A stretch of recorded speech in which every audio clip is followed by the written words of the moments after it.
शुरुआत में जब कुछ नहीं था, अचानक से बन गया और एलिमेंटल्स ने एग्जिस्टेंस को रचा और एग्जिस्टेंस से एरियो की दुनिया जीवन से भरपूर रचित हुई।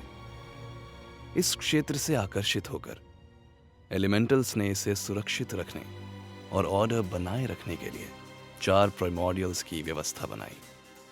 उन्होंने माना कि अब एकता स्थापित हो गई है और अपने कार्य से थककर एलिमेंटल्स गहरी नींद में चले गए।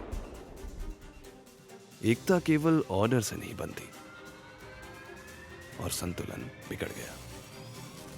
बाकी शक्ति ने एक ठोस रूप धारण किया और एक टोटेम का निर्माण किया जिसमें एलिमेंटल्स की शक्ति का अधिक अंश समाहित था।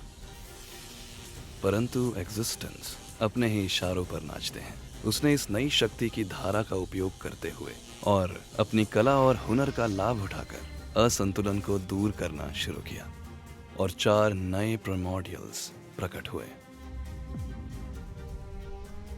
केओस, जो ऑर्डर की शक्तियों का विरोध करने के लिए नियत था, लाने लगा बदलाव, विकास और सबसे महत्वपूर्ण एरियो में संतुलन। उनकी लगातार लड़ाई और संयुक्त ताकत से इतनी प्रबल शक्ति पैदा हुई कि एरियो जड़ से हिल गया। इसी शक्ति से टाइटन्स का जन्म हुआ, जो महान प्राइमोर्डियल्स के समान थे। युद्ध से जन्मे टाइटन्स बची हुई ताकत से बल प्राप्त कर टोटेम और भी शक्तिशाली होता गया। लेकिन ऐसी शक्तियां ज्यादा देर तक काबू में नहीं रह सकती और अंततः उन्होंने टोटेम को 2 बराबर हिस्सों में बांट दिया। एग्जिस्टेंस ने संपूर्ण संतुलन बनाया, लेकिन इसके लिए उसे भारी कीमत चुकानी पड़ी। अब कमजोर और निर्बल होकर वो केवल एक याद बनकर रह गया। उसने मिस्टिक नाम के एक प्राणी का रूप लिया, जो अपनी जन्म की यादों की कमी के साथ एरियो के जीवन का सिर्फ एक मूक दर्शन बनकर रह गया था। टोटेम के 2 हिस्सों का स्थान अनजान था, क्योंकि अगर वो दोबारा एक साथ आए तो उनकी शक्तिशाली ताकत एरियो को नष्ट करने के लिए काफी होगी। अनजान था तब तक जब तक कि कोई उसे ढूंढ न ले।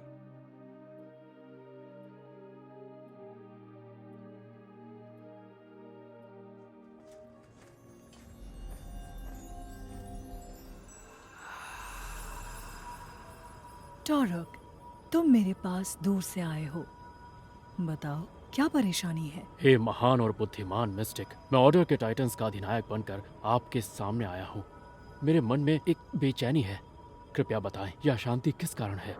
तुम यकीनन बुद्धिमान हो टॉरक, लेकिन इस ज्ञान को प्राप्त करने के लिए तुम्हें पहले अपनी क्षमता साबित करनी होगी और मेरी एक पहेली का उत्तर देना होगा। एक पहेली? क्यों, क्या आप मुझे ऐसे ही नहीं बता सकती? ठीक है, मुझे माफ कीजिए। हे महान और बुद्धिमान, हाँ बताइए, क्या पहेली है आपकी? मैं अनजाने में रचता हूँ नए आकार, फिर भी चाहता हूँ मुक्ति का संसार। मैं बनाता हूँ ऊंची इमारतें, पर खींचता है मुझे जंगल का प्यार। तूफान में भी हूँ मैं शांत सागर, मधुर संगीत में बजता शंखनाद। मैं हूँ बुद्धि का दीपक जगमगाता, पर अंधेरे की ओर भी मुड़ जाता। बताओ, कौन हूँ मैं? जवाब है केओस और ऑर्डर। बिल्कुल सही, केओस और ऑर्डर। हाँ, मैं जानता था, मैं सही हूँ। क्योंकि केओस और ऑर्डर को साथ आना होगा और तुम्हारे संकट का एहसास होने का कारण सुलझाना होगा। क्योंकि अजूरी, एक इरेनियन रेलिक हंटर ने टोटेम के 2 हिस्सों को खोज लिया है। खतरा जो एक समय केवल कहानियों में मौजूद था, अब हमारे क्षेत्र में आप पहुंचा है। खजाने के नक्शे में छिपा है राज। 2 टुकड़े हैं अब और भी खास। केओस और ऑर्डर के टाइटन्स लड़े अनगिनत बार। इन टुकड़ों में समा गया अपार शक्ति का भंडार। जब मिलेगा ये टोटेम, होगी नई शुरुआत। केओस और ऑर्डर के टाइटन्स लेंगे एक एक भाग। अलग रखेंगे इन्हें, यही है उनका काम। तभी संतुलन लौटेगा, होगा संतुलन बहाल। तो कृपया मुझे अपने पक्षी शीमा के पंख दीजिए ताकि मैं आपके निर्देशों का पालन करते हुए उसकी मदद से इस कार्य को सफलतापूर्वक पूरा कर सकूं। टाइटन्स ऑफ केओस और ऑर्डर दोनों एक ही कमरे में बिना लड़े, काफी दिलचस्प रहेगा। या होगा पूर्ण विनाश।